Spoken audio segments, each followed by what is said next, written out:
T V for you کے ناظرین، آپ کو حمید کیسر سلام پیش کرتا ہے، اور آج میں آپ کو اپنی پہلی کتاب سیڑھیوں والا پل سے دوسرا افسانہ آواز سنواتا ہوں۔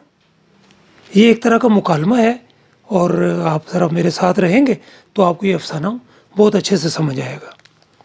عنوان ہے آواز۔ کیا تم میری آواز سن سکتی ہو؟ ہاں، مگر یہ تم کیوں پوچھ رہے ہو؟ تم میرے دل کا ہر بید بھی تو پا لیتی ہو نا؟ ہاں، آخر ہوا کیا ہے؟ لگتا ہے میری آواز بے صوت ہو گئی ہے۔ بے صوت اور آواز؟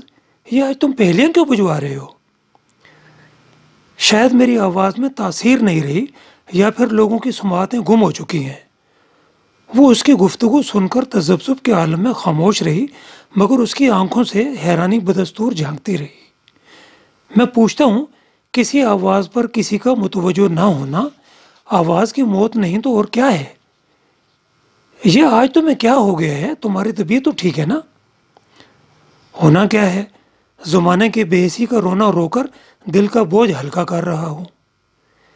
ابھی تم اپنی آواز کے بے صوت ہو جانے کا ماتم کر رہے تھے کہ درمیان میں زمانہ ٹپک پڑا۔ آخر مسئلہ کیا ہے؟ تم نے کبھی سنگلاخ اور بلند و بالا پہاڑوں کے درمیان کسی کو زور سے پکارا ہے؟ ہاں، ممکن ہے خواب میں ایسا ہوا ہو، مگر تم یہ سب کیوں پوچھ رہے ہو؟ یہ کبھی کسی گہرے کنویں میں صدا دے کر دیکھو، دونوں صورتوں میں اپنی ہی آواز پلٹ کر لگتی ہے، جواب کوئی نہیں آتا۔ وہ اسے بڑے انہماک سے سن رہی تھی۔ میری صدا کوئی نہیں سنتا، میری بات کوئی نہیں سمجھتا، اپنی ہی آواز کی بازگشت کانوں کو چھیدتی رہتی ہے۔ یہ بھلا آواز کی موت نہیں تو اور کیا ہے؟ بہرا چائے کا آرڈر لے کر چلا گیا۔ مجھے یقین ہو چلا ہے کہ میری آواز مر چکی ہے، اور اب میں ہونے اور نہ ہونے کے درمیان لٹک کر رہ گیا ہوں۔ شاید تمہیں وہم ہو گیا ہے، تم اپنی آواز سمیت زندہ و سلامت میرے سامنے ہو۔ چلو پریشان ہونا چھوڑو، کوئی اور بات کرو۔ آواز بہت بڑی نعمت ہے، اس کے بغیر انسان بالکل ایسے ہی ہے جیسے روح کے بغیر جسم، بالکل بے وقت اور بے قیمت۔ گل سڑ جانے کے ڈر سے اسے جلدی جلدی مٹی کے سپرد کر دیا جاتا ہے۔ بہرا چائے میز پر رکھ کر چلا گیا تو وہ چائے بنانے لگی۔ دیکھو، تم یوں ہی دل چھوٹا کر رہے ہو۔ تمہارا ایک سوشل سٹیٹس ہے، گھر اور دفتر میں تمہیں مرکزیت حاصل ہے، اور تمہیں کیا چاہیے؟ اس نے چائے کا گھونٹ لے کر سگریٹ کا لمبا کش لگایا اور دھوئیں سے سوچوں کے دائرے بننے لگا۔ اچھا، فرض کیا اگر کوئی دوسرا تمہاری آواز پر کان نہیں دھرتا تو کیا ہوا؟ میں جو ہوں، تمہاری ہر بات سننے والی اور تمہاری نظر کا ہر اشارہ پا لینے والی، پھر تمہیں کس بات کی فکر ہے؟ تم بھی تو میری طرح گونگی اور بے زبان ہو۔ تمہاری آواز بھی کون سا وزن رکھتی ہے؟ گھر میں تمہاری پسند ناپسند کو جس قدر اہمیت حاصل ہے وہ میرے سامنے ہے۔ وہ خاموشی سے سگریٹ لائٹر کو میز پر گھمائے جا رہی تھی۔ تمہیں بھی تو تمہاری مرضی کے خلاف ڈالروں سے منسوب کر دیا گیا ہے۔ فرحان امریکہ سے آئے گا تو تمہیں اس کے حوالے کر دیا جائے گا، جیسے شادی نہ ہوئی سودے بازی ہو گئی۔ یہ بھلا تمہاری آواز کی موت نہیں تو اور کیا ہے؟ تم تو جانتے ہو، ایک لڑکی کے لیے مشرقی روایات سے بغاوت والدین کی عزت و وقار کو داؤ پر لگانے کے مترادف ہے۔ وہ اس کی آنکھوں میں جھانکتے ہوئے بولی، دور حاضر کی عورت مرد کے شانہ بشانہ چلنا چاہتی ہے، مگر ہماری فرسودہ روایات اور سماجی استحصالی رویوں نے عورت کو آکٹوپس کی مانند جکڑ کر اس کی آواز کو دبا دیا ہے، اور وہ بے بسی کا لبادہ اوڑھ کر بزدل ہو گئی ہے۔ وہ فلسفیانہ انداز میں بولا، شاید تم مجھے تانا دے رہے ہو، میں بزدل ہرگز نہیں۔ اگر والدین کی عزت و وقار کی حفاظت بزدلی ہے تو پھر ہوتی رہے۔ اس کے لہجے میں ناراضی کا عنصر نمایاں ہو گیا۔ دوستو، ایک چھوٹی سی بریک لیتے ہیں۔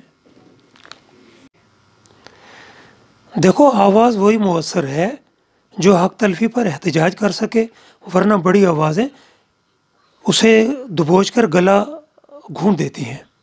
وہ ایسٹرے میں سگریٹ مسلتے ہوئے بولا، ممکن ہے تمہارا فلسفہ اپنی جگہ درست ہو۔ میرے نزدیک اگر میری محبت سچی ہے تو فرحان اور اس کی دولت میرا راستہ نہیں روک سکتے۔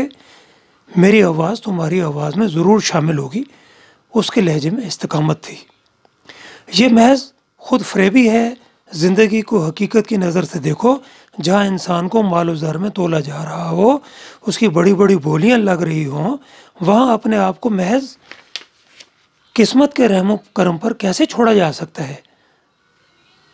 تم دل چھوٹا نہ کرو، میری آواز ہمیشہ تمہاری آواز میں شامل رہے گی۔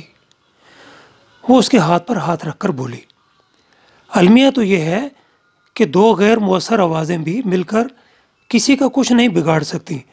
جیسے اس ریسٹورنٹ میں بیٹھے بے شمار لوگوں کی آپس میں گڑمڑ ہوتی ہوئی آوازیں بے ہنگم شور کے سوا کچھ بھی تو نہیں۔ ہاں، لیکن یہ شور کسی کے ہونے کی دلیل تو ہے۔ اس نے دلیل ڈھونڈنے کی کوشش کی۔ اس بے وقت جوانی سے تو میرا بچپن ہی اچھا تھا، جب میرے رونے کو بھی بڑی اہمیت حاصل تھی۔ ذرا سی آواز، ذرا سی تکلیف پر میری ماں صدقے واری جاتی تھی، گھر بھر میرے لیے پریشان ہو جایا کرتا تھا۔ اس نے پھر ایک مضبوط دلیل ڈھونڈ لی۔ چلو اب گھر چلیں، بہت دیر ہو چکی ہے، وہ اکتا کر اس کی بات کاٹتے ہوئے بولی۔ لیکن جب سے میں نے رونا چھوڑ کر بولنا شروع کیا ہے، مجھ سے گویا ہمدرد اور شفیق آوازیں روٹھ گئی ہیں، جنہیں سننے کو کان ترس گئے ہیں۔ بچپن یاد کر کے اس کی اداسی سوا ہو گئی۔ تم یوں ہی پریشان ہو رہے ہو، میرے نزدیک تمہاری آواز اب بھی زندہ و سلامت ہے، تمہاری طرح چہکتی اور کھنکتی ہے، اور جب اس میں میری آواز شامل ہوتی ہے تو سننے والے خود بخود متوجہ ہونے لگتے ہیں۔ ذرا دیکھو تو ہمارے ارد گرد کی میزوں پر بیٹھے لوگ کیسے کنکھیوں سے بار بار ہمیں دیکھ رہے ہیں۔ وہ چور نظروں سے ادھر ادھر دیکھتے ہوئے بولی، میں تمہاری طفل تسلیوں میں نہیں آؤں گا، آخر تم کیوں نہیں مان لیتی کہ میری آواز بانجھ ہو چکی ہے؟ وہ اس کی طرف قدرے جھک کر بولا۔ صاحب جی، اور کیا لاؤں؟ بہرے نے مداخلت بیجا کی۔ کچھ نہیں یار، بل لے آؤ۔ اس کے لہجے میں کڑواہٹ نمایاں تھی۔ اور تو اور، نہ جانے گھر والوں کو کیا ہوا، کوئی میری بات دھیان سے سنتا ہی نہیں۔ میرے خیال میں ہمیں اب چلنا چاہیے، بہت دیر ہو چکی ہے۔ تمہیں شاید معلوم نہیں، میں ناہید کے گھر کا بہانہ کر کے آئی ہوں۔ اگر امی نے فون کر لیا تو خواہ مخواہ بدگمانی ہوگی۔ اس نے خدشہ ظاہر کیا۔ تم نے عجائب گھر کے شوکیس میں رکھی وہ قد آدم مورتی تو دیکھی ہوگی، جو شاید پلکیں جھپکنا بھول گئی ہے۔ اسے دیکھ کر مجھے تو یوں محسوس ہوتا ہے جیسے کبھی وہ بھی اپنی کھنکتی آواز کے ساتھ زندہ تھی، صناعی قدرت کا حسین نمونہ۔ لیکن عہد رفتہ کے شہنشاہوں نے آواز سمیت سب کو چھین کر اسے پتھر کی بے جان مورتی میں ڈال لیا ہو، بالکل ویسے ہی جیسے کبھی انارکلی کو دیوار میں چنوا دیا گیا تھا۔ وہ بھی تو بولتی تھی، اسی لیے ہمیشہ ہمیشہ کے لیے چپ کروا دی گئی۔ وہ اپنی بات مکمل کر کے اسے دیکھنے لگا۔ بہرا بل لے آیا۔ بہرے سے فراغت پا کر جب وہ اس کی جانب متوجہ ہوا تو وہ بدستور خاموش تھی، بالکل پتھر کی بے جان مورتی کی طرح۔ ایک چھوٹی سی بریک لیتے ہیں۔ شاید بولنے والے لوگ ہر دور میں ناپسندیدہ رہے ہیں، کیونکہ بولنے والے کے الفاظ تیر و نشتر سے بڑھ کر گہرا گھاؤ لگاتے ہیں، اور آج کل مختلف نظریات رکھنے والوں کے درمیان مناظرے میں جیتنے کے لیے نظریے کا درست ہونا ضروری نہیں، بلکہ اب اس کے لیے زبان کی تیزی، لفظوں کی کاٹ اور زوردار آواز ہونا بہت ضروری ہے، جس سے میں محروم ہوں۔ اس نے تعصب سے کہا، کیا تم اپنی آواز کا موضوع بدل نہیں سکتے؟ کیا تم اپنی گفتگو کا موضوع بدل نہیں سکتے؟ اب اگر تم نے مزید بور کیا تو میں اٹھ کر چلی جاؤں گی۔ وہ زچ ہو کر بولی، خدا کے لیے تم میرا مسئلہ سمجھنے کی کوشش کرو۔ اس صورتحال میں میرا دم گھٹ کر رہ گیا ہے۔ میں کتنا بدقسمت ہوں، فون پر بھی کسی سے بات نہیں کر سکتا، ہیلو ہیلو پکارتا رہتا ہوں، لیکن دوسری جانب سے آواز نہیں آ رہی کہہ کر فون بند کر دیا جاتا ہے۔ یہ بھلا میرے آواز کی موت نہیں تو اور کیا ہے؟ وہ بے بسی سے بولا، اس کے پاس کوئی دلیل باقی نہ تھی جس سے وہ اسے قائل کر سکتی، اس لیے خاموش رہی۔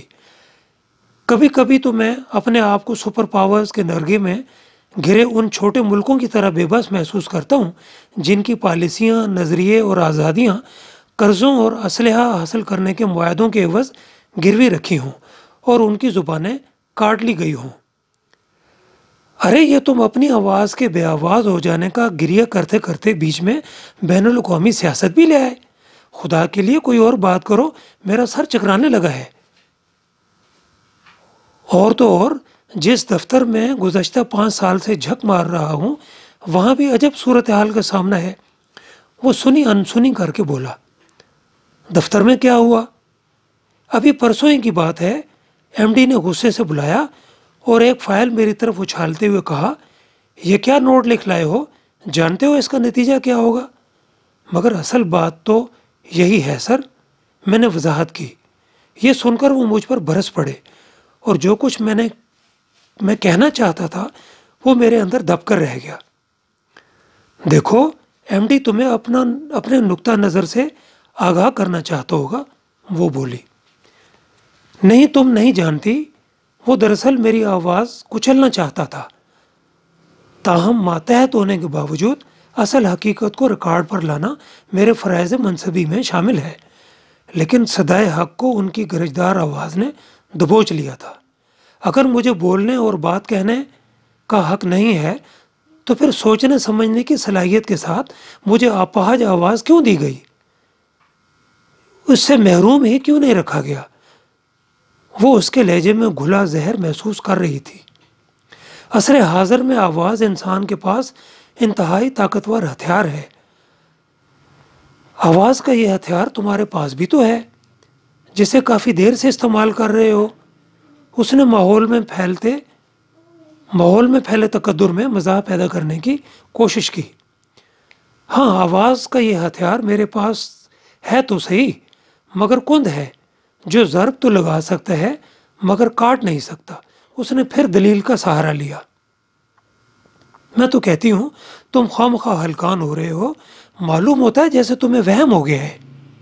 اگر تم سمجھتے ہو کہ تمہاری آواز غیر مؤثر ہو گئی ہے تو پھر تمہیں لکھنے کی طرف زیادہ توجہ دینی چاہیے۔ ارے ہاں یاد آیا، تمہاری کتاب کا کیا بنا؟ اب کس مرحلے میں ہے؟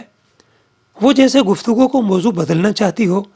بھاڑ میں گئی کتاب لکھتے لکھتے آواز کی طرح میری انگلیاں تک شل ہو چکی ہیں، اور پھر لکھنے کا فائدہ ہی کیا ہے؟ بھلا یہ بے جان لفظ کسی کا کیا بگاڑ سکتے ہیں؟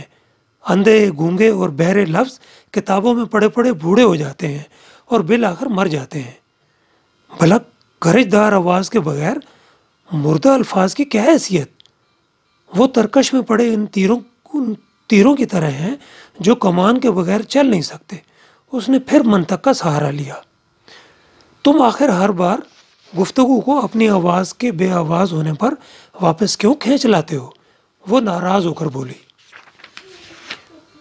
تو کیا تم آواز کی اہمیت سے انکار کر سکتی ہو؟ وہ گفتگو کو جاری رکھتے ہوئے بولا۔ نہیں قطعاً نہیں، وہ بڑے اعتماد سے کہہ رہی تھی۔ تو پھر اس نے سر اٹھایا۔ شیش محل ریسٹورنٹ کی اس میز پر وہ تنہا اپنے مد مقابل بیٹھا تھا۔ جانے وہ کب اس کی نہ ختم ہونے والی گفتگو سے اکتا کر چلی گئی تھی، یا پھر پتہ نہیں وہ تھی بھی کہ نہیں۔ البتہ ہر روز کی طرح اس کے سامنے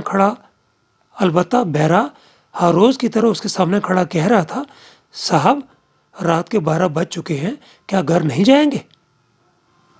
دوستو آپ کا بہت شکریہ، اور ٹی وی 5 کا بھی بہت شکریہ۔ میں انشاءاللہ آئندہ اگلی کہانی کے لیے حاضر ہوں گا۔ السلام علیکم۔